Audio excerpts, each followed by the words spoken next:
Guys, trying again, so hopefully there's no delay. Bonus club chat tonight, which is Stranger with My Face by LOIS Duncan, which is from 1981, I believe. So, yeah, we just had to start again because there was a bit of a delay. So let me add in. I'll add in one at a time. It's a nightmare sometimes. So I think I've added Sharron in. So we've got the lovely Sharron joining us. Hi, Sharron! Hopefully, who have I missing? Shelly and Melina. Right, let's see if that works. It wouldn't be Tales Point Horror if we didn't have a few technical issues. Exactly! Yeah! Yes, I think we're all in sync! Good. So I was just saying before we got rudely interrupted by Instagram messing up that it's so wonderful for us four to be together and chatting, and I've been so excited. I can't wait. I've been really excited all day. I've been like intolerable. Bonus book babes, aren't we? Bonus book babes in session. Bonus book babes. So thanks to everyone who's joining in and who has read along this month with this bonus book club. So joining us is the wonderful Sharron, who celebrates all things indie horror on her indie horror book club, and wonderful friend. And I love Sharron. And then we've got the wonderful Shelly, who is an author. I mean, there's so many strings to Shelley's bow. She's an author. You do a Meet the Author program on Instagram and TikTok, and you're the co-host of a podcast as well. So is there any thing that you can't do, Shelley? I don't think so. This is just too high praise for a Sunday night. I'm just glad to be with you guys and be with writing friends, because that is like the best thing that's happened since I entered into the world of writing, is meeting people like yourselves. So I'm so glad to be on tonight. Thanks for asking me. And it's good to actually get to I've seen Sharron obviously chatting with Melina and doing buddy reads with Melina, so it's just lovely to see you guys and be here together. So nice. Yeah, definitely. And last but by no means at all least is the wonderful Melina, who is the best buddy reader, the best lovely person ever. And yes, we just it's a big love fest tonight. That's what it is. Oh, feeling the love. So as I mentioned, we're going to be chatting about Stranger with My Face by LOIS Duncan, which I've got a tagline on my one because mine's a different cover that says, "Someone is watching Laurie, waiting to steal her life," which is very 90s because this is a 90s copy. So I'm not sure. Have you got taglines on yours? I don't think. Are yours the 80s? No, there isn't on this one. They don't even look the same. No, I'm not even. It's not at all. I noticed that. What? Yeah. It's like Laurie doesn't even look like the way she should look, does she not, in this cover? No. She doesn't look, I did not imagine her to look like that. No. She's got ginger hair. Hair and freckles. I think whoever did that with ginger hair and freckles, that does it. I think it's a big bad cover art. To be honest. They hadn't read the book, had they, when they did that cover art? Definitely not. No. But did you know they did a whole bunch of? These with different authors with this kind of cover? I put up a post on X a few days ago, and it just went crazy. Everybody was like commenting and sharing their pictures of this style of cover with all different authors. So it must have been like a 90s themed thing. Oh. So they maybe were trying to do a whole point horror thing, and it just didn't maybe take off the way that point horror did. But but just look it up afterwards. It was really interesting. So I've made it my mission to go and find some of the other books with similar covers, and I'm going to get them, I think. Read them. I love that. I have to be in the right mental space for Twitter. Do you know what I mean? Yeah, I'm with you there. It's a bit of a minefield. It is. You're right. So Pan Horizons, those are called those book editions. Okay. Gonna check them out. Got I went down a bit of a loophole of like collecting these like really moody like 90s covers, and I thought, oh, you know, but At least they look maybe I need. the same. Well, yeah, there is that. The person who did this read true. the book. Oh, hi Penny. So yeah, so basically, Stranger with My Face. The novel is about Laurie Stratton, who is seen in other places where she knows she could possibly not be. So she discovers that she has an identical twin sister. So spoilers ahead.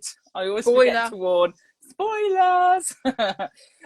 So she discovers she has an identical twin sister named Leah, who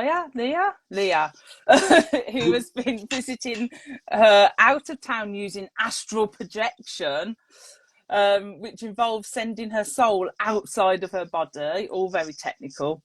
Laurie learns a lot about astral projection throughout the book and uses it to look for her sister.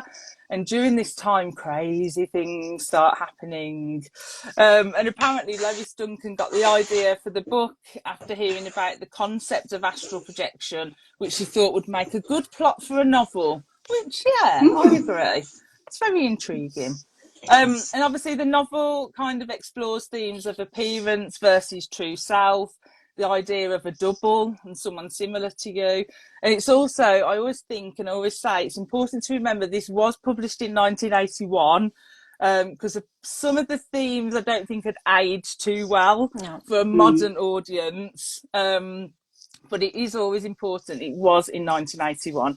So I always just say that just in case, because there was some stereotyping going on and all sorts, but yeah.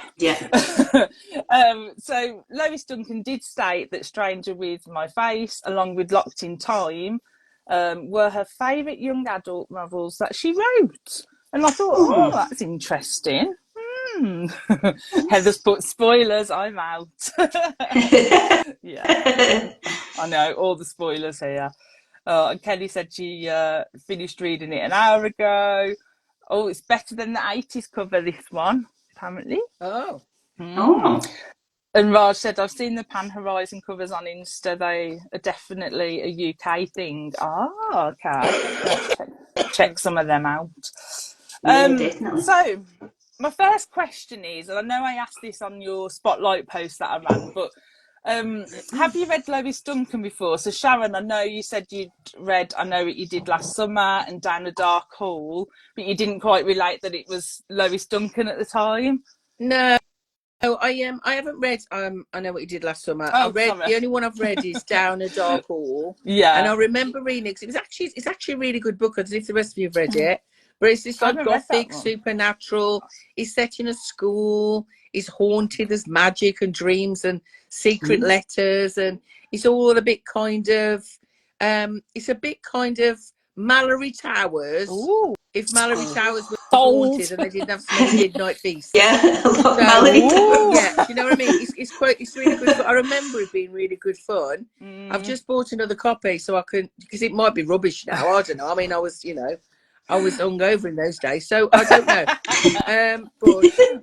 Yeah, so I've ordered another. That's the only one I've read, and I didn't clock that it was by her.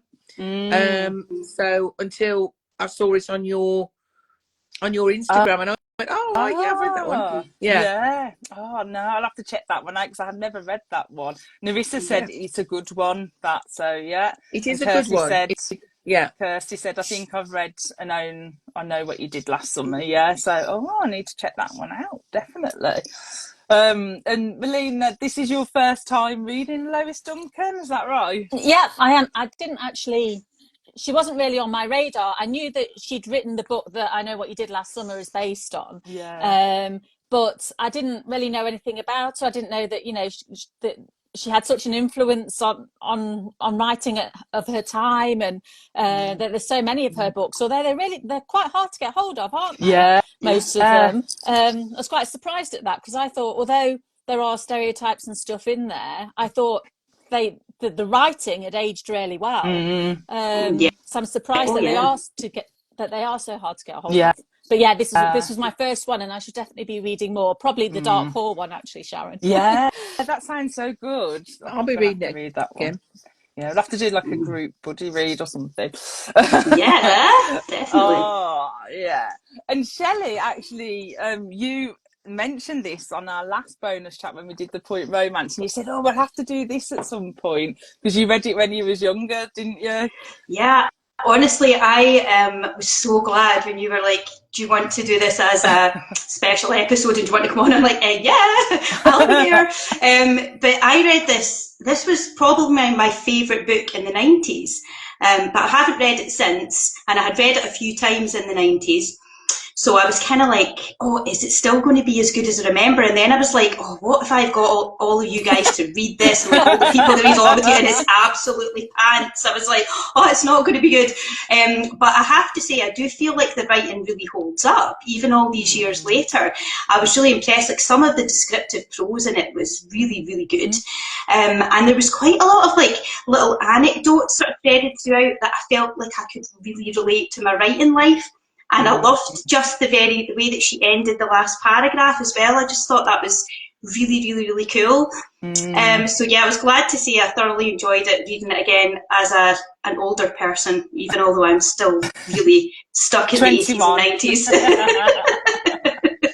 But yeah, the only other one I've read of LOIS Duncan was I Know What You Did Last Summer, and obviously I was really into all the sort of slasher horror movies at the time, so I think I might have read that one first, and because of that I read this one, but I didn't read any others. So I definitely want to read the sort of dark academia one, because I'm sort of kind of in that vibe at the moment. So yeah, I think that would be a good one, Sharron, to try, so I'll definitely put that on my list as well.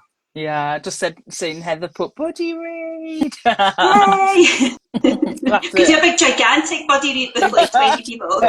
Yeah, sounds good. No, I think I remember I've only ever read I Know What You Did Last Summer, and that was mainly because of the film. And I'll be honest, when I read it, I thought, this is rubbish, because obviously I was so used to the film, and the book's quite different. To the film, and I was like, what is this? This isn't I Know What You Did Last Summer. So yeah, so I put my hands up that this is only my second LOIS Duncan that I've read, but it won't be my last. I'm definitely going to read more. Definitely Down a Dark Hall I really want to read. You've sold that to me. And Gallows Hill, I want to read that one as well. And April told me one earlier and it's gone out of my head. It will come back to me at some point, but she said, oh, it's the best one. So yeah, I'll have to read that as well. So I'm really excited to read more now I've read this one. Nerissa read most of them and they are all good apart from The Third Eye and Don't Look Behind You. Oh. Oh, April's one was something about Eve. And that's not what it's called, something about Eve. It's got Eve in the title. That was a film with Marilyn Monroe, wasn't it? Yeah. Oh dear. It's got Eve in the title. Oh, she's gonna kill me. Oh, sorry, April. But yeah, I'll look it up and I'll put it up after. Daughters of Eve. Thank you. Daughters of Eve. Nerissa. Wasn't something about Eve. Thanks, Raj. Daughters of Eve. And Nerissa said, I think this is her best one. And Andrea said there's one about stepfamily in a creepy house, which was great. Totally forgot the title. Is that Gallows Hill? Maybe, might be. I'm not sure. As I say, I'm pretty new-ish to LOIS Duncan. So apparently LOIS Duncan talked to a lot of people who said they'd experienced astral projection and did a lot of library research on the topic. Oh, I remember those days going to the library and doing research. I know you can still do that now, but Google, it's just easier, isn't it? Yeah. And apparently it helped to write some of the descriptions of astral projection in the novel. So what are your thoughts on astral projection? Do you believe in it, Melina? So yeah, I was having to think about this because I've never given it that much thought, but I'm quite open-minded to most things, and I'd say that my belief system is pagan. So I'm open to things, and I think the mind is a powerful thing, and I don't think we know half of what it can do. So yeah, I think I'd like to know more about it actually, because I know so little. So it's something that I'd like to read more about. But like I said in my spotlight post, having general anxiety disorder, sometimes I find it really, really hard to go outside. And I just think astral projection would be the most fantastic way of taking the pressure off that. I really need to get cracking. Yeah. get practicing. You can just see Melina like lying on the bed, like fast asleep. I'm not dead. I'll have to leave a sign. I was going to say I'll have to leave a post-it note so that Simon doesn't get worried. Yeah. Oh dear. Don't use a post-it note though, because they lose their stick quite quickly. They might fall on the floor. So little pin just to make sure you're safe. Oh dear. How about you, Sharron? Do you believe in astral projection? Well, much like Melina, I'm pagan as well, and so it's very much based in like shamanic belief, especially the whole idea of being able to disconnect your soul from your body. And the ancient Egyptians really believed in it. That's kind of where it came from. I know that the Native Americans really do too. They go journeying, as do the Aborigines in New Zealand. So I think it's in that kind of ancient cultural kind of idea that you can move away from your body. And much more, like Melina, I'm disabled. I'd love to be able to have a little wander off and not have to worry about where I'm going to sit down. So that'd be great, wouldn't it? So why not? Who knows? I don't know. Never experienced it myself, but who knows if it's not. I'd like to think it was. That you could just go off and have a wander. And would you be able to go back in time? I always think to myself, wouldn't it be great if you could wander back in time, or wander forward in time? Or I don't think you can do that, but you should be able to. If my astral projection, if I was in charge, you'd be able to go anywhere in time and space. That sounds good. That'd be cool. Good. That'd be very, very cool. Definitely. How about you, Shelly? Do you believe in it? So I don't really know that much about pagan things as such, but what I was thinking a lot about it, and I was thinking, our essence is our soul. So I could imagine that because that you could sort of force that out of your body. So I do think that it is something that could be true. And I think I'm really interested in the whole Native American side of this. And I think with all the what the medicine men can do and things that you've learned about that in the past, I definitely think that there's real power there. And I think that it's just interesting to think that if you studied this and tried it, that maybe just anybody could do it as well. But I loved how Laurie had her sort of Native American roots, and I loved when she found that out in the book and sort of realised a little bit more about herself and her own personal journey. But yeah, I think it was really cool. But I think this was the reason why I liked the book so much, was the astral projection element of it, because it was so unique, it was so different. And I have never read a book with astral projection in it until I wrote Landis, because one of my characters can astral project. And this was the book. This was the book that influenced that, because I always wanted to write a character that could astral project, because I always thought it was going to be such a cool thing to do. But I love the way it was described, like the sort of cord effect, almost like the rubber band. And then I was a wee bit annoyed that I hadn't read this book before I'd written Landis, because then I was like, that would have been a good way to describe it. But then I don't want to do anything that's copying anybody either.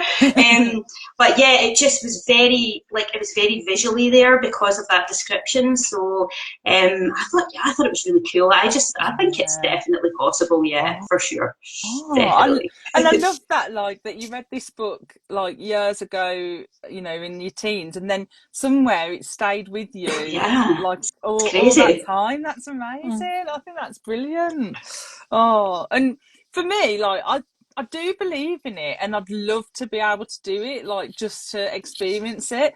And I always remember years ago, I couldn't even tell you what it was. I must have read something that was on my mum's bookshelf or something about, sometimes when you're going to sleep and then you just drop and you jolt up. Yeah. I read that is your soul actually starting to leave your body, but it doesn't quite go, so it drops back down to jolt. And ever since then, I've just been fascinated. So every time that happens to me, I do freak out a little bit. I'm like, I wonder where I went. just for a couple of seconds. But so I think I do believe in it.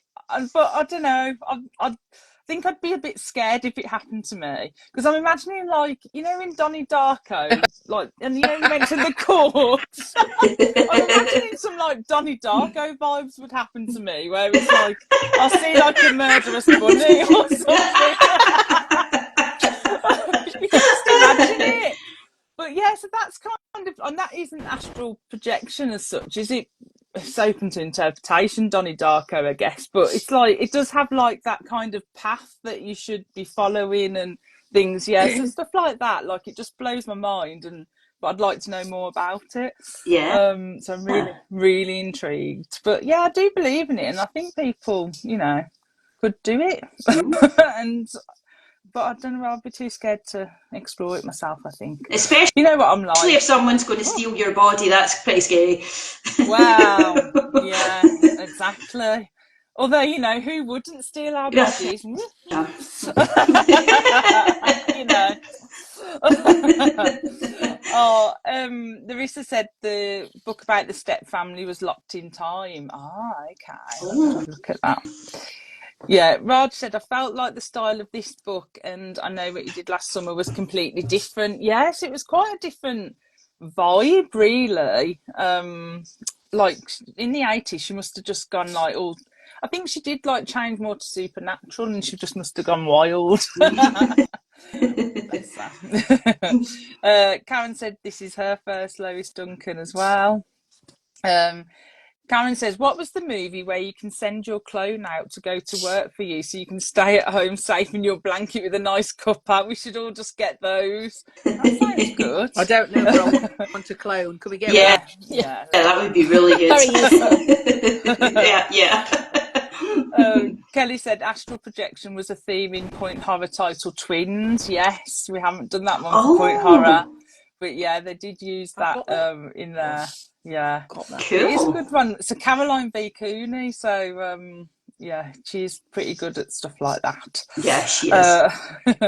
Claire said at first I was getting Point Horror perfume vibes from the evil twin. Yes, very much so.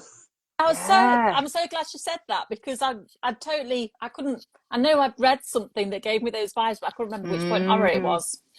And that was a Caroline B. Cooney as well. So Caroline B. Cooney must have been a Lois Duncan fan. She's got to have been right. She's got to have been. That's what we're saying. Karen said, what is up with the theme of kids getting to school on an island where they have to get a ferry? True. And that's always a house on a cliff top. Yeah, like in The Fog that we read. The Fog, I know. I quite like the idea of that, though, like, you know, having to go to the mainland for like school, and you know, coming back and then just going to your house on top of the cliff. I kind of like that. That's cool. Yeah. Yeah, Caroline B. Cooney has some twin issues, yes, clearly. Trauma there, I feel. And Kelly's put, funny to have read this so soon after The Fog. Yeah, it was a bit of a coincidence, really. I like spooky coincidences. So Laurie is kind of obviously our main protagonist. So what were your thoughts on Laurie? Did you like her, or did you hate her? Did she get on your nerves? Sharron? Both, really. So I annotated this book. I don't annotate very often. Oh, wow. But this is the first time she sees Gordon walk away with Joyce. And this quote made me, I had to stop laughing. I was laughing so much, I had to stop reading. Goodbye to Gordon. Goodbye to green eyes that told me I was pretty. And to sun-bleached hair, warm beneath my fingers. Goodbye to the mouth that taught me how to kiss. I mean, it's pure drama, isn't it? It's like, I mean, I found she was very easily swayed. I thought she was really easily swayed. I mean, Gordon, we'll talk about Gordon, no doubt. Yes. His friends were awful.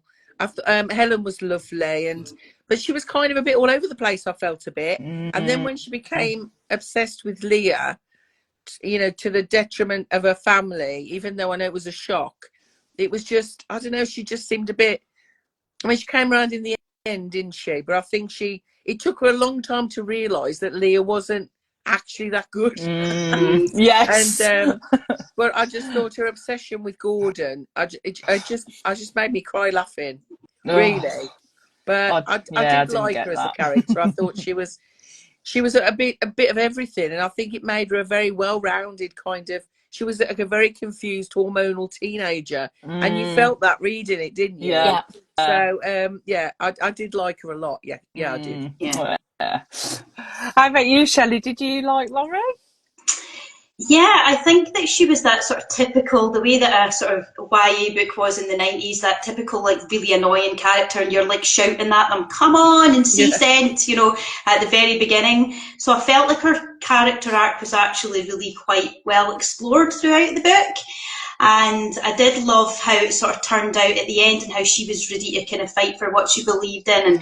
And for, like, our friendship with Helen was actually very instrumental in her changing, which I loved. I loved how that showed that friends really can have a good influence in your life in terms of a positive outcome. And I loved the storyline with Jeff as well, and how, she saw him for who he was, but like Helen was already there beforehand. She was just like, she didn't see people like that. She saw people for their souls and who they were. And I felt as if, because this was a book where she had to get in touch with her soul, I think through that experience that taught her how to actually really feel and how to really be and how to approach other people. So I thought, I really did like her by the end of it, but she was very annoying at the beginning. I'd say. Yeah. Definitely. I just saw Kelly put, the teen angst to that quote that you read out, Sarah. It just made me cry laughing. I couldn't stop reading. It was so dramatic. You could just imagine, like, if she said that when she was on the ferry, maybe, and her wind's in her hair, and she's all dramatic. How about you, Melina? Did you like Laurie?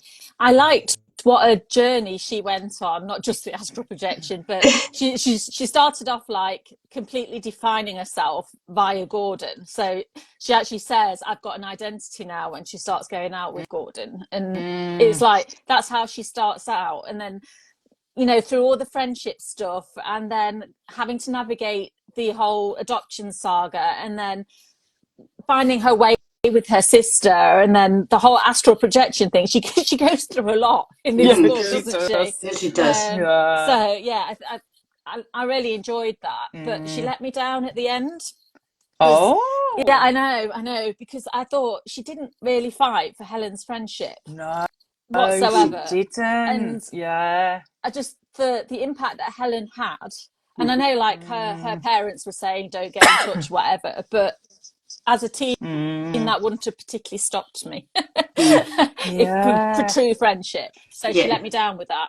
Yeah, but I enjoyed her as a character, though. I definitely enjoyed her as a character, and I think that's.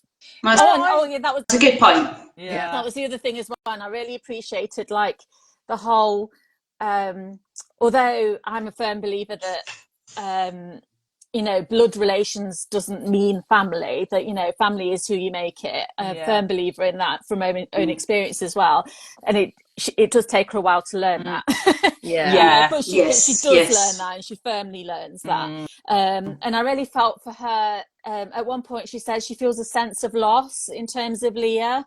And I just thought that really got to me, because I thought, yes, she might not have known her family. But as a twin, I can imagine that it very much felt like she's lost a past that she never had, if you know what I mean.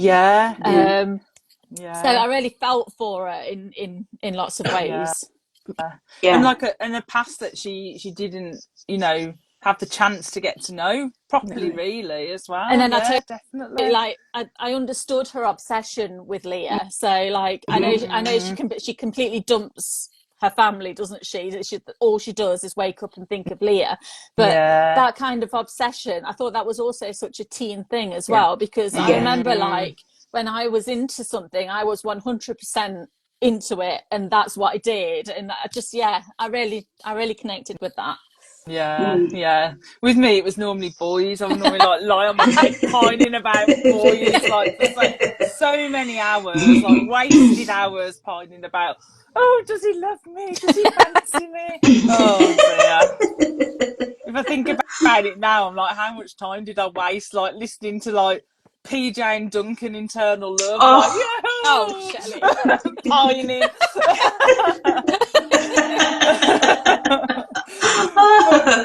But yeah, Laurie for me, like as you've all said, like she grew on me. Like at the start, I was really irritated by her, but then I kind of liked the fact that in a kind of way, yes, you know, if Leah hadn't come into her life at that point, she might not have grown, and she might still have been going out with Gordon, and you know, she wouldn't have met Helen maybe. So I kind of think Leah came into her life at a certain point to help her grow as a character, and I think you do see that on the page.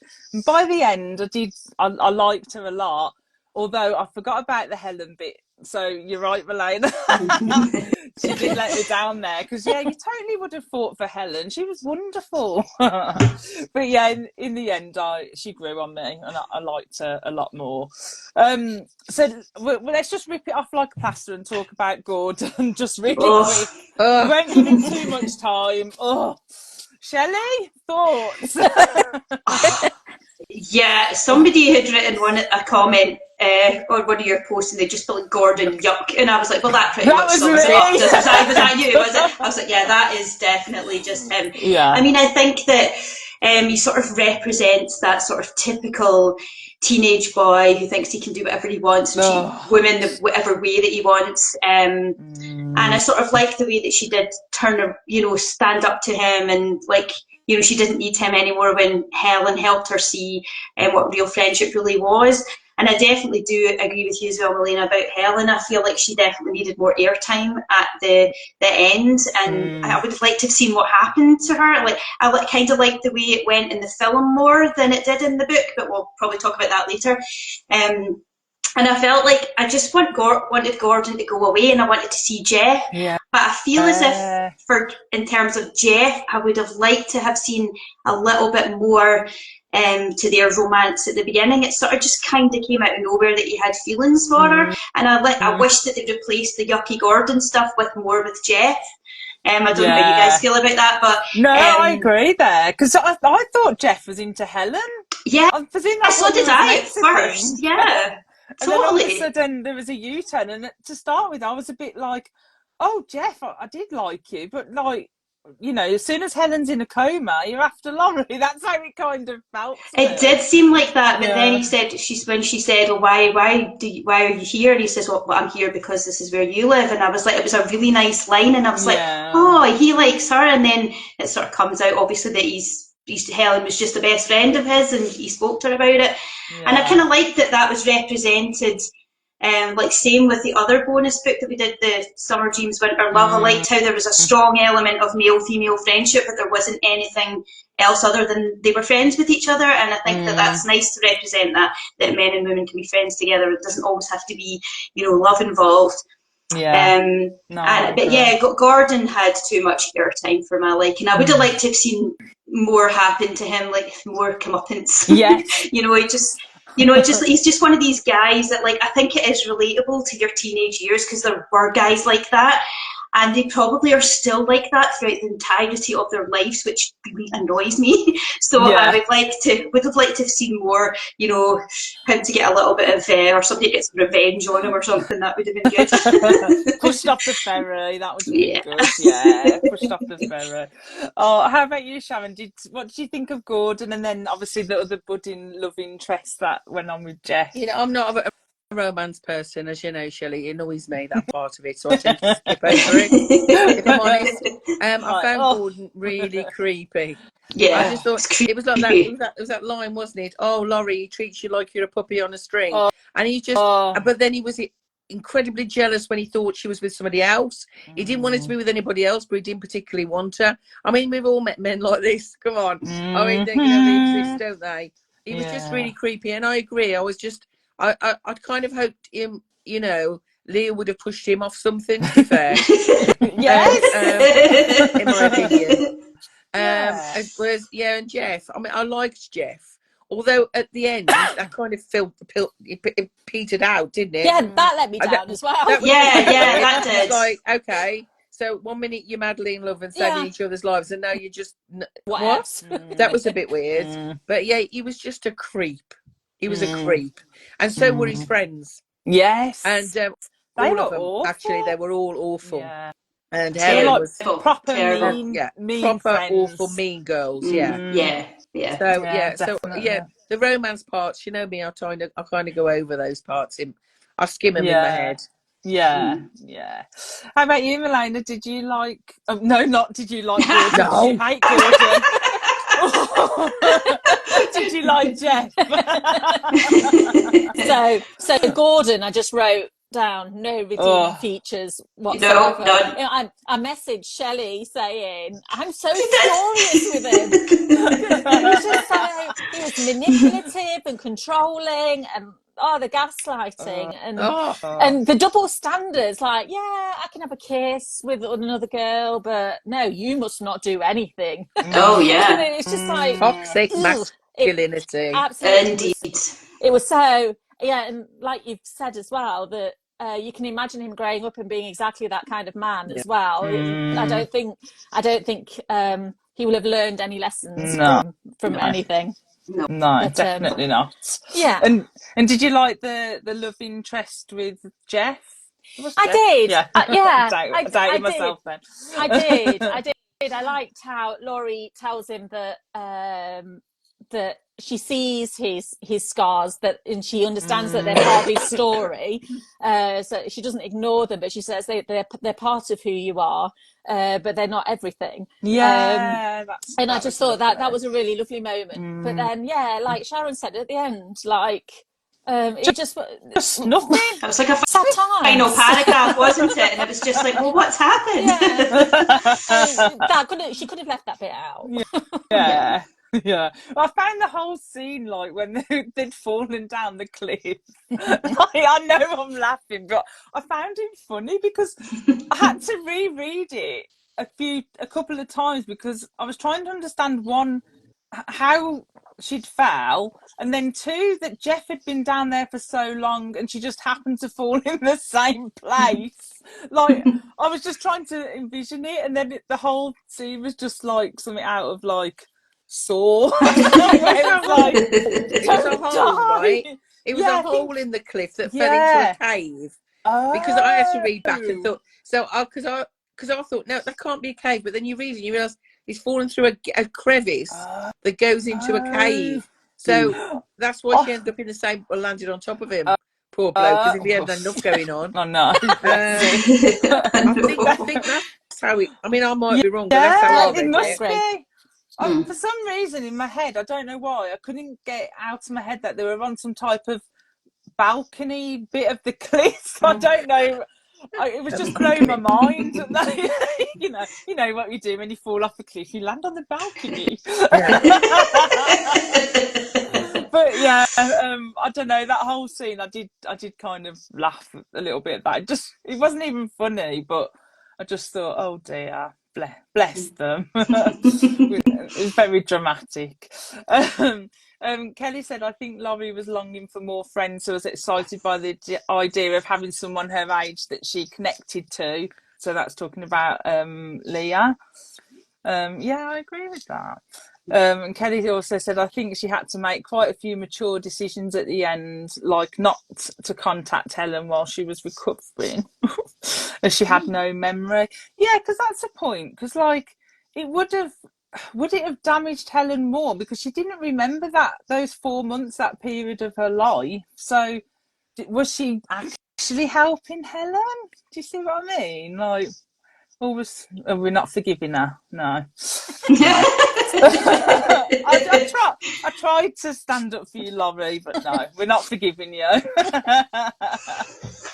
Oh dear. Yeah, Raj put Gordon. Yeah. Too fond of books has put, I think it would have been more selfish to contact Helen and risk upsetting her life. Yeah, yeah, maybe. I'm not sure we're that forgiving. Kirsty said Gordon when he was, oh yes, I did kiss her, but you were with another guy, so we're even, obviously. Oh yeah, when he said he had some little kisses on the beach. Yeah. Oh, Gordon. Yeah. Claire put, Jeff fell in love very quickly. It was a rapid turnaround from grunting at her. Yeah. And also Claire said less Gordon, more Jeff needed. Yeah. Yeah. Oh dear. Kirsty put, did anyone get Katniss and Peter vibes in the cave? Oh yeah. Now that I think of it, yeah. Good point. Yeah, Friends now to you've love, said isn't it. Yeah. Kenny said grunting was Jeff's love language. I love a good grunt in a book, a good grunty love interest. Like, I don't Goes know along with the whole bad boy thing, thing. to be fair. I just mean I'm easily pleased, to be honest. just grunt at me and I'm like swooning. Oh dear. Kenny said it reminded me of Forbidden Game when they were in the cave also. Oh yeah, so many parallels. Lois Duncan must have had like such influence on like point horror writers and other writers, present day as well. It's amazing. Yeah. And Kirsty put medical knowledge wasn't as advanced back then, I guess. So I'm guessing about the coma situation. But she could have remembered. I mean, later on, that could have come back. And then how's she going to feel that her friend's just dumped her? You know what I mean? After she gave her the necklace as well. It saved her. Spoilers. Yes, exactly. I know. Yes. Oh, Karen, Karen said we still need to make the list of the grossest characters ever in point horror. Yeah. Absolutely. Me and Karen have been talking about this for a while and we need to do it. Yeah. We're getting more added to the list now, Karen. This is the problem. So what did you think about Laurie's family dynamic, and then how did you feel about the family keeping the adoption secret? Because this is where I had a slight issue with this book over the family. I didn't particularly like the mum and dad very much, but I'll see what you all think first. So Shelley? Yeah, so I don't know. I felt as if the mother was like really immature, like the way that she behaved throughout the course of the book, and like she was very like as if she almost blamed Laurie when she found out this news about her life that was completely going to alter the way that she thought from now on, and she's got this kind of past that she knew nothing about, and the mum just decided to take the huff with her, and so I was a bit annoyed with the mum, quite annoyed with her at that point. The dad seemed very absent from everything. But unlike point horror, the parents were there, but they weren't there. So they were there but not there, so it was kind of like also like point horror. And I felt as if she was almost like the mainstream family person. It was like this glue that was holding them all together. I don't know. I don't like the way that they reacted when she found out that they should have been more supportive and apologetic and realised that maybe they could have done things differently instead of just going on the attack. Because that's a massive... Imagine if you were finding out that you were adopted and, like, how are you supposed to just deal with that, especially when you're not getting the support that you need in that moment? So, the family dynamic was a bit off, for me, I think. No, I agree. How about you, Sharron? What did you think of the family? How did Leah not know? She looks completely different to her mother and father, and both her brother and sister. Did she not ever at some point think, oh, do you know, I could be adopted? I don't know. I thought she was a bit slow about that. Yeah. I found her mum and dad completely self-absorbed. Yes. I thought she was she was away all day painting. He was away all night writing about blinking aliens. I mean, they were exactly what Shelley says. They were there. They were there, unlike point horror parents, but they were absent. I mean, mentally absent. Weren't they?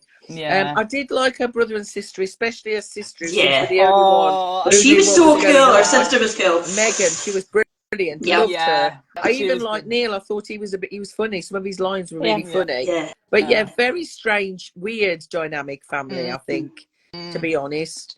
And I wonder if she became so obsessed with Leah because there's always been something in her mind that makes her think she's different. And so that's why she became so obsessed with finding Leah when she realised she was adopted. Yeah. Perhaps that's why she reacted that way. Yeah. But yeah, very, very weird. But Yeah. yeah. Yeah. No, I'm with you. How about you, Melina? Did you like the family or? Yeah, the parents were just they were so involved in their own lives, weren't they? Like in their creativity, and they wanted an isolated life in this hilltop island home, and so that's what they did. And I think that kind of locked them out of knowing how to deal with Laurie, who was seeking connection and who wanted answers about her family. Yeah. And it just, I found it really shocking how they were almost dismissive once it had all come out. How I think the dad actually says to her, "Get a grip." Yeah. Let's move on. You know we love you. Get a grip. Move on. And so much peril could have been avoided if they would have helped her look for Leah in the first place. Yes. Yeah. Exactly. So yeah, and like I just think they kind of argue the point that they haven't told her so that she continues to fit in, so she doesn't feel other. Yeah. Yet it's exactly the opposite, isn't it? That happens. She ends up feeling totally other. And I just think I don't know, I think children can handle so much more than what we give them credit for if it's done the right way. Yeah. And just holding that secret back for so long, that's got to have had an impact, hasn't it, on the family? Yeah. Even though it wasn't spoken. I can't, so yeah, I can see why they were so distant. Yeah. But yeah, I absolutely loved Megan as a character as well. Loved Yeah. I just Megan. thought they should have just listened to her because she saw the ghostie, she knew about the ghostie, she would have sorted it all out. Yeah. She did know. Yeah, she was was totally in brilliant tune. character. Yeah. Brilliant character she was. I think she might have been my favourite character, to be honest, Megan. I loved her. But apart Helen. Helen's my favourite. Torn between Megan and Helen, I think, on that. But yeah, the whole family thing. This is where I wasn't sure if the book just hadn't aged well in this moment, or whether she did actually do it on purpose, because I didn't like the whole thing that they hid her heritage from her. Like, you know, how old was she? 17. So for 17, was it 17? I think 17 years, she's obviously realised she's different, and they've hid her heritage from her. And then even when she not finds out, but you know, it's confirmed. Well, yeah, finds out or confirmed that she's adopted. Like, they still try and keep her heritage from her, and I was it just annoyed me. And I was like, I'm not sure whether that is. I don't know whether that was done on purpose or whether that is just has not aged well in the book, because there was whole stereotyping, wasn't there, of that heritage and things like that. And I thought, and I hated the way the dad kept saying she had alien eyes as well. Yes. Oh yeah, that was really bad. I hated it, and I was like, it made me wonder in the updated versions that they did in 2010 whether they changed any of that or whether they kept it in. I'd be really interested to know if anyone read the updated one, whether they'd changed some of that or whether it was intentional that she put that in there. I just found it really I was so frustrated with that. Yeah. I think it was common in the 80s, 70s and 80s, adoption. A lot of it was closed. You didn't, and people didn't know, and you know, and there was a lot of those kind of, you know, that were culturally, you know, depriving people. So I think it's very of its time. It wouldn't happen now, but it's very, very true of its time, I think. But I think also though, I think the question of do you tell your adopted child, and when do you tell them, and how do you tell them? I think that's pretty much still you know, it still has to be dealt with, doesn't it? I think that part is quite universal. Especially when you know they've got a twin. Yes. You know. Well, because they knew. It's like, you know, they've actually got a twin sister somewhere. Yeah. Why would you deny your child that? You know. I just think that's weird. Yeah.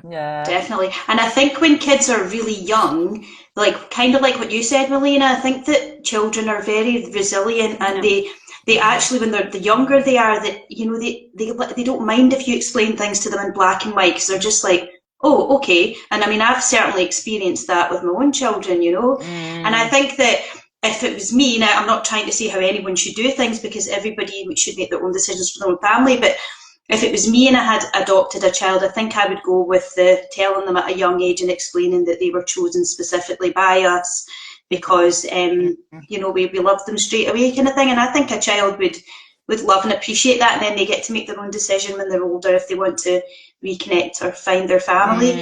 But I do think that back in the 80s, I think it was a lot harder, wasn't it, to find adoptive parents if you do make that decision. So, it might have been very much just that particular decision might have been in its time. Like what Sharron said.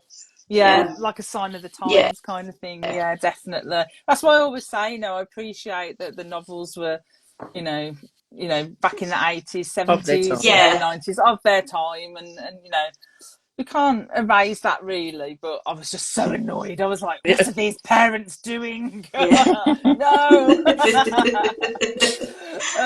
Too Fond of Books said the parents were very self-involved. Also, there were several comments about mom drinking white wine. Lots of wine. Lots of wine. Don't blame mothers drinking white wine. I think that that's the only way they can get through life, to be fair. I like how you wine. It's medicinal for mothers, I feel.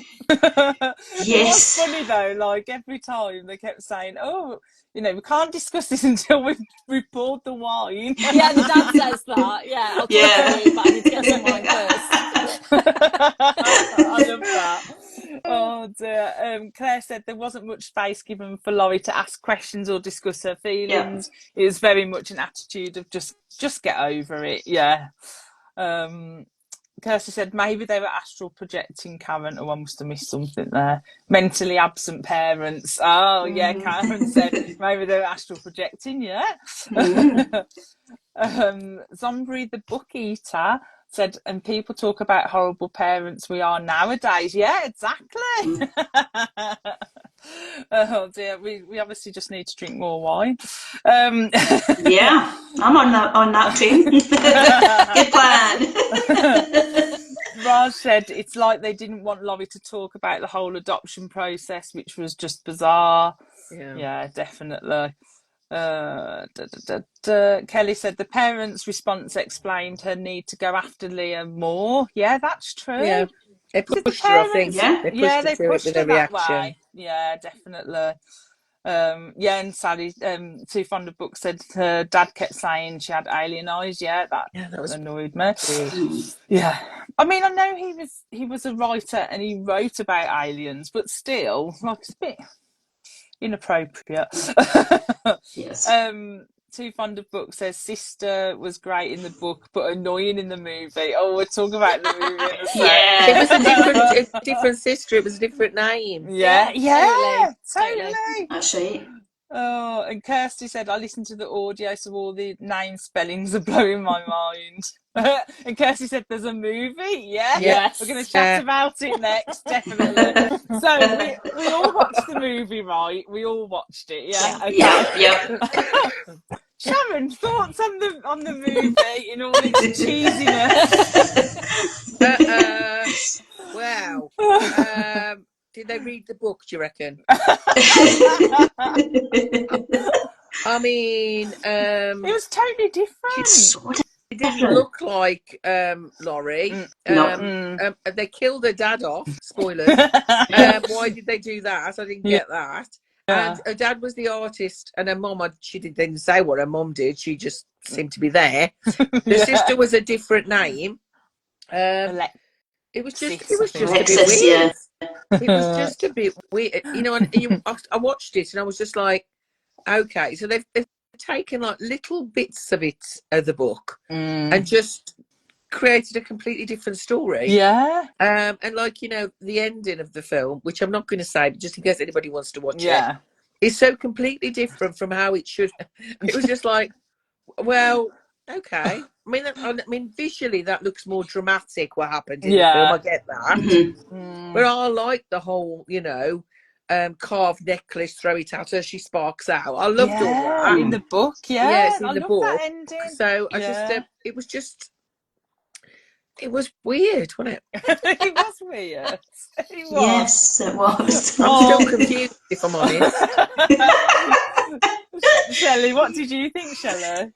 So I said last night, I was like, to my husband, I was like, listen, I'm reading this book, and I said, I'm doing a chat with Shelly and you guys tonight. I said, so would you mind if we watch it?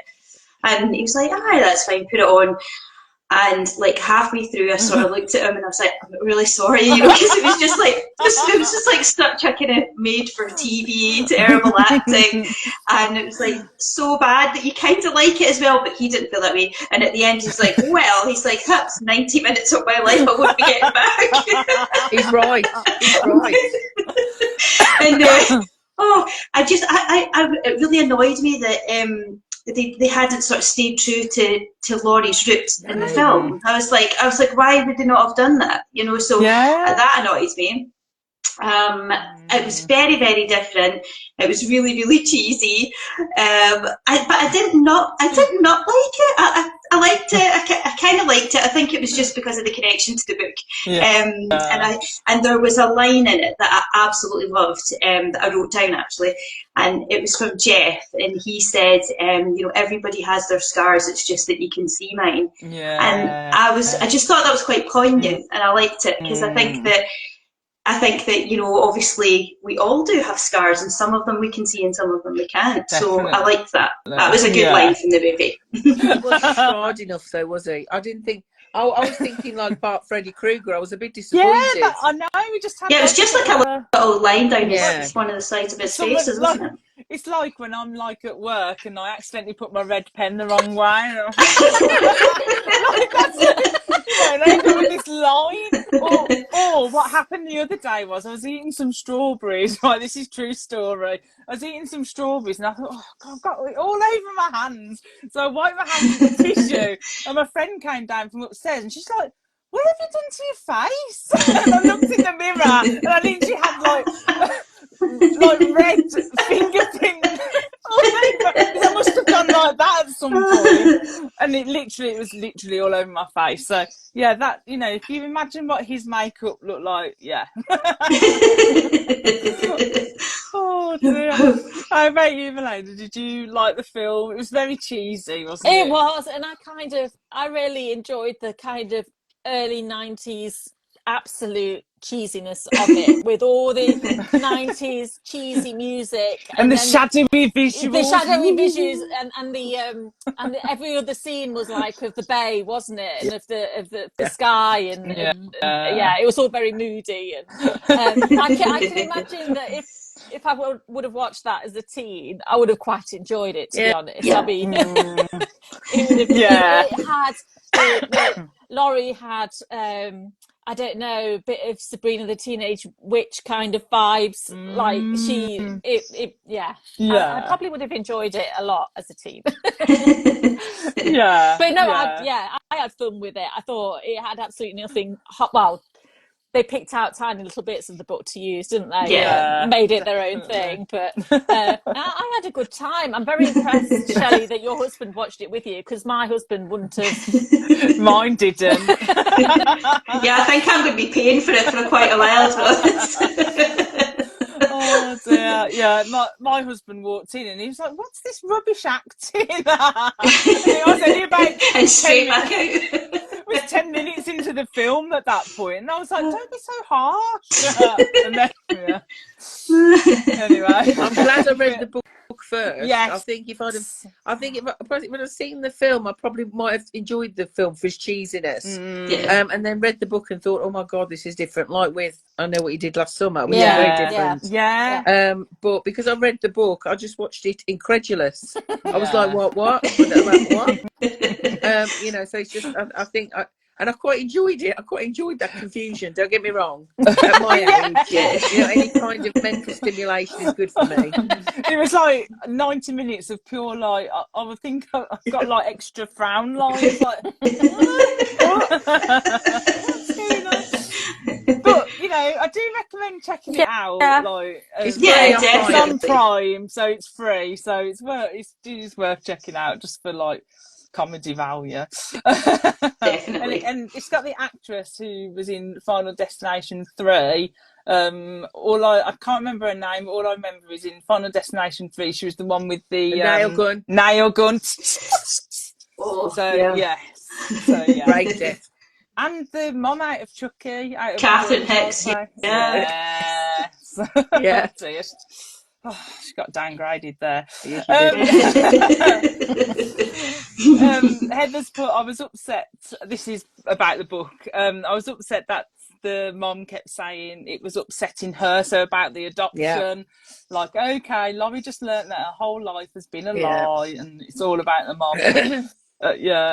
Claire put, I guess some of the mom's denial in the storyline was because of a strong sense that Leah was evil and wanting to keep her out of their lives. Maybe that's why Lois Duncan made her so harsh. Yeah, that's true. Yeah. Maybe. Have you ever held a baby and thought he was evil, though? I mean, it made me weird to me. It made me question the mum more. Yes. Yeah. Maybe she'd watch The Omen, like, you know. Oh, maybe. And thought, but yeah, it was a bit, strange. Too Fond of Book said the movie was pretty bad. It was. And they took out her Native American heritage. Completely. Unforgivable. Yeah. That was the whole reason for the astral projection coming into it in the first place, because of the connection there. So I don't know why they took that out of the movie. No. That really annoyed me about the movie. Yeah. I expect, pretty blonde American probably sounds it better, maybe. Yeah. Sadly. Yeah. Would have sold it more with a nail gun. Kelly said, did anyone have a typo in their book? It spelled Leah Abbott with 1 T the first time, but Laurie Abbott with 2 T's. So I was wondering what was happening. Oh, I didn't notice that. Oh, I'll have to have a look. Raj has got to go. Yeah, the football's on, isn't it? I think. Of course, yeah. Karen said the nail gun scene. No.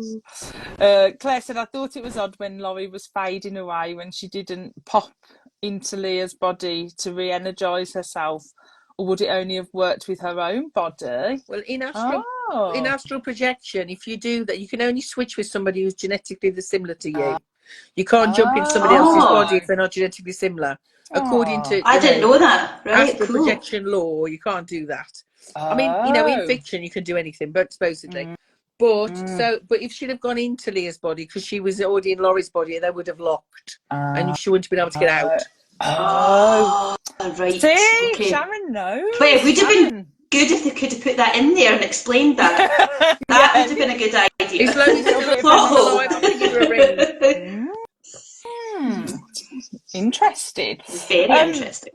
So do we really think that, is it Leah or Leah? I'm not sure how you pronounce it. I'm probably pronouncing it wrong. But do we think that she was really, truly evil? I mean, I know she did some bad things, right? But was she really evil? Or was she just like, rightly so, a bit peed off? What do you think, Shelly? So I've got this thing about, I've got this character in Landis, and he's just pure evil, and he was born that way, okay? And I believe that there are people in the world that are born bad, and there's no redemption for them. So that's how I feel about Leah, if that's how you say it. I don't know. And obviously the mum, it is weird that she would hold a baby and think that this was an evil child. I don't get that at all, how you could even get that vibe from a tiny little baby. But I think that it was trying to say that in the book, that basically there was just no hope for this kid. She was born evil, and that was the way that she was going to be. So that's kind of what I took it to mean. But yeah, and I kind of like that sometimes that's represented in a book, that sometimes there are just, it's not, I do think that probably that she is a product of her environment as well. What's happened to her will have just escalated the way that she's turned out. It would have made her even worse. And But yeah, she seemed like a total sociopath to me, in terms of her character. Yeah, she was just so determined to get what she wanted, which was, you know, Laurie's life essentially. What did you think, Melina? Did you like? Did you think she was truly evil, Leah or Leia? I thought long and hard about it, because, like, on the one hand, she had a pretty tough early life of neglect. And I'm not saying that if you are neglected as a child that you turn into a murderer. You know, life is what you make it, and the people that shape you. But yeah, I don't know whether she was totally bad, because the evil thing didn't really stick with me. I just thought that was really weird by the mum, and I just thought labeling her as evil to start off with, that was to make us think that way. And I'm just not sure. I felt quite sad that, you know, at the end where Laurie says, you know, is this the end of it, or, you know, is there some part of Leah still left out there? And I just thought, I felt quite sad that that her body and spirit didn't pass at the same time, because that she's like, if she's out there, she's forever in torment, isn't she? So kind of rubbish life, and then and then that happens. So yeah, I don't know, maybe I'm just trying to be kind, I get but that. I wasn't. Yeah, I didn't think that we knew enough about her we saw her actions, didn't we? We saw what she was capable of, and she would have banished Laurie forevermore into eternity. She didn't care. She would have just done it. She would have. I don't know. I'm not sure. I'm on the fence. It would have been nice to have seen more of Leah's side, wouldn't it? Like a bit of somehow or somewhere into even like seeing her thoughts and motivation a little bit more. I think definitely. How about you, Sharon? I think so. Yeah. How about you, Sharon? I think people can be born with a propensity for evil, and it depends what happens to them in their life that causes them to do what they do. And you do have a little glimpse, don't you, of her life with her mother, with her birth mother, who was seemingly obsessed with the man that she left the chief for, and eventually died while astral projecting. And it seems like every home she went into, she was treated differently to their own children. So that formed a kind of, well, I've got to get rid of those children. So I think perhaps she had a propensity for it, and then circumstances gave her the opportunity. And So I'm not sure I believe people are born evil. I think they can be. You can certainly have it in you, but you know, it's like nature versus nurture, isn't it? You know what I mean? And I studied criminal psychology, and there's a lot of conversations about this, whether people can be really truly born to kill. And I think the circumstances can lead up to it that gives them the opportunity to, and then they will. But somebody else might have the same, but not. So, but yeah, she was certainly a sociopath by the end, though. Absolutely. Because she didn't care whether, you know, Leah would have faded away like she told Laurie would. She would have faded away into nothing. But she was just so determined, wasn't she? She just wanted that life, and that was all her motivation. And I do like a trope of an evil twin and a good twin. I do like that kind of trope. So it did play into that for me. But I don't know how I quite feel about it. I just would have liked to have seen more of her point of view. I think definitely. You only saw her being horrible. You don't really know whether she's always been like that, do you? That's true. Yeah, definitely. And I love for nothing more than to see a character who has got these bad ways or evil tendencies, and like for them to have that moment where they change their lives. I do love that. And it's so interesting listening to you guys and giving your opinions, because then it really makes me really think about things differently and from your perspective. And that's why I love when you have a chat, because absolutely, you guys are like really influential. Just the way that you put across your thoughts, I'm like, oh, yeah, I never thought about it like that. So yeah, that's really good. Yeah, and I think that you're both right, and I like the way that you both said that's that. That's good. book chats are great, isn't it? Because we all come from a different perspective, and it makes you stop and think, oh, hang on a second, I hadn't thought of it. And so we all see things slightly different. Yeah, we read with our own experience, about the book community. Don't we? Yeah. Because I always, when I come off book chats or movie chats, sometimes I think, oh yeah, like I love hearing people's different perspectives and stuff, and then it really does make me think. And sometimes it can turn my mind on a book or a movie. Sometimes, like, because I think, oh yeah, I didn't think of that, and sometimes it can make me enjoy something more just by having chatted about it, which is why I just like chatting books and stuff. So I really enjoyed I really enjoyed the book, I've got to say. I think it was a great thank you, Shelly, for recommending it. Shelly. I'm so glad you enjoyed it. I'm so glad. I really loved it. I read it in the afternoon. So and then I read it again this morning just to refresh my mind. So it's just for the chat.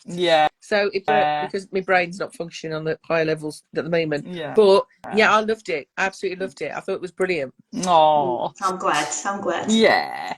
I'll just quickly read some comments and we'll finish off, because I realise I've gone over, because I could chat about this book forever. I feel like there's like loads of topics that we could chat about with it. It's one of those. Maybe we could all learn how to astral project, and then we could meet up. That would be so cool.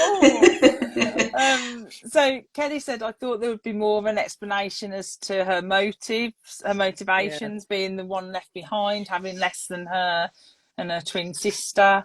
And Claire said, yes, she was really evil. Ask the mum. And Kelly said, I'm motivated by money, so not the usual motivation in a point horror. True. Claire said, I found that a really chilling ending for Leah. It was very well written, so that whole dramatic ending on the pier, was it, or on the cliff? I loved that ending. I thought it was really good. And Kelly said, a lot of point horror end up on an upbeat note, so like life is turning to normal straight away, usually with a joke or promise of pizza. But this story ended with an element of sadness and reflection. So just quick then, what did you think of the end? Did you like the ending? Because it was quite open ending, wasn't it, Melina? Yeah, I did like the end. Me too. I like in point horror, it's so true that everything turns back to normal or better straight away. And I thought that this was a very serious read in comparison, wasn't it? But I thought it was good. I thought it was quite thought provoking, and I'm glad that she chose to go that way. How about you, Sharron? Did you like the ending? I thought it was incredibly poignant. The idea that, while she's been away pretending to be Laurie, her body's been cremated and just nowhere for it to go. I thought it was incredibly sad and poignant. And I like Melina. I love an ambiguous ending. I like it where it's kind of, oh, hang on, what's going to happen next? And although, yes, I agree also with Kirsty and Karen that there should always be pizza at the end. But, come on. She could have cooked the pizza in the whatever before she went. You never know. And Claire's talking about the way that the parents were going to fix Jeff. That was weird. That was weird. That was weird. I didn't like that. I was like, I don't think Jeff would have liked that either. It's like, but that was glossed over, wasn't it? It was a paragraph and it was over with. Yeah, weird. But did you get the impression that he didn't accept whatever was going on there, and his dad sorted it in the end? That's the kind of thing. I don't know. I don't know. I think his dad took the money and didn't tell him where it came from. That's what I don't think Jeff would have taken it. That's what that's what I read. I don't think he would have.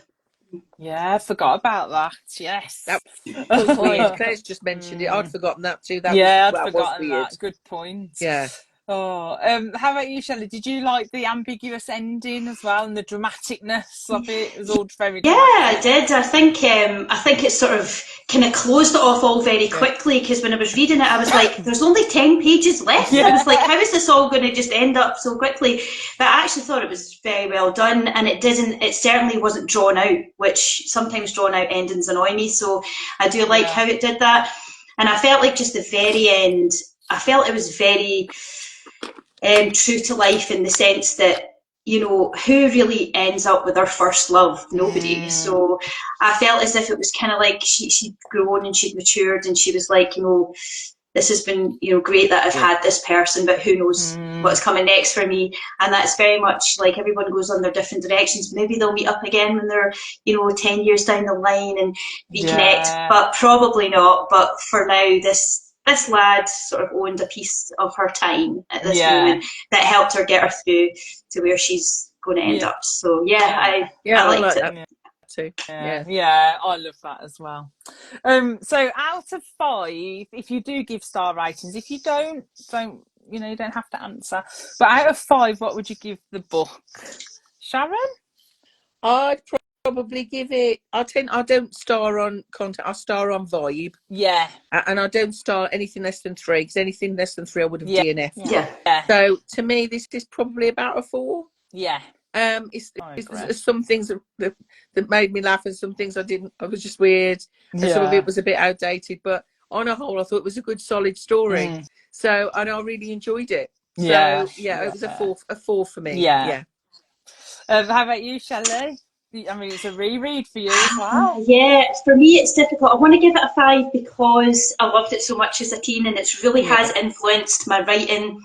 But I feel the things that I didn't like about it now that are not in tune with today, I would probably knock off a point for that. So maybe I'll give it a 4.5 if I'm allowed to do that. Yeah, that's a good one. How about you, Melina? Yeah, I star on vibes as well, and I just really enjoyed this book. It totally had me, and I really enjoyed the writing, and like you said, Sharron, there were some bits that were a bit weird, so I couldn't give it a proper 5, but yeah, it's made me want to read more of her work. So me too. That's such a good thing.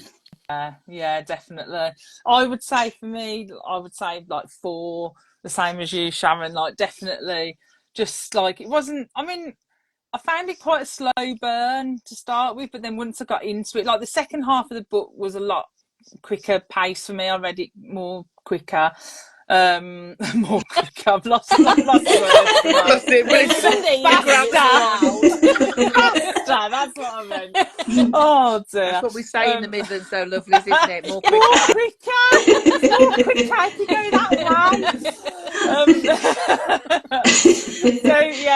way. So for me, like 4 stars, and I'm definitely want to read more of her books now, and you know, I've definitely got a few on my shelf, so I'm gonna start with those. It was such a well-rounded story. Do you know what I mean? And it really was really well done, I thought. And so I really enjoyed it. I'm looking forward to reading more of her stuff. Yeah, me too. And definitely. So I think, I'm not 100% sure, but obviously in real life, Lois Duncan's daughter got killed, and she did write a book about it. So I wonder whether this came after that had happened. I'm not sure what year that happened. I think it came before, because when her daughter died, from what I've read, she decided not to write thrillers and horrors anymore, and she turned to writing books for younger children. This was published in 1981. Yeah. So I was 12 in 1981. I was 2. I was 2. I was 1. See, I told you I was the old dame. Not at all. No. Claire's put really enjoyed it, 4 out of 5. Kirsty said 3.5 out of 5 for me. Kelly said really enjoyed rereading it. Oh, and thanks, Nerissa. I knew that Nerissa would know. She died in 1989, the daughter of Lois did she? Duncan. Yeah. Oh, That's that's so awful. sad. Yeah. They And that's actually, I was reading that they actually they caught the killer this year, so she didn't live to see it. But it was, but I mean, wow. as far as I read, yeah. not that I am like, it might not be true, but what I read was that he got caught on another charge, and they managed to piece it all Linked together. it. So, finally. Wow, yeah, finally, got after all caught. those years. Wow. Yeah, I know she did a book about it, talking about it and that, didn't she? So I would be quite intrigued to, because I like true crime things, so I'd like to read that just to see the history of that, really. Yeah. And as Claire said, thanks for suggesting it, Shelley. Yeah, Oh, Shelley. you're welcome. And as Sharon said earlier as well, and Claire said, I'll be hunting out more of her books now. Thanks for the great chat. So, guys, this has been so good. Yes. It's been so good. I know So we've good, gone so good to see you all. well over time. I know we have, but this book had so many elements. Like, I'm sure the stuff we haven't discussed that we'll remember after, but it had so many elements, and that is the sign of a good book and good writing, I think. So, Definitely. but thank you guys for joining us and chatting. Thanks for having us. Thank you, everyone. We'll have to do it again soon. Definitely. Thanks for joining in the comments as well. Thank you. Bye, everybody. Bye. Bye. Bye. Bye. Bye. Bye. Bye. Bye. Bye. Bye. Bye. Bye.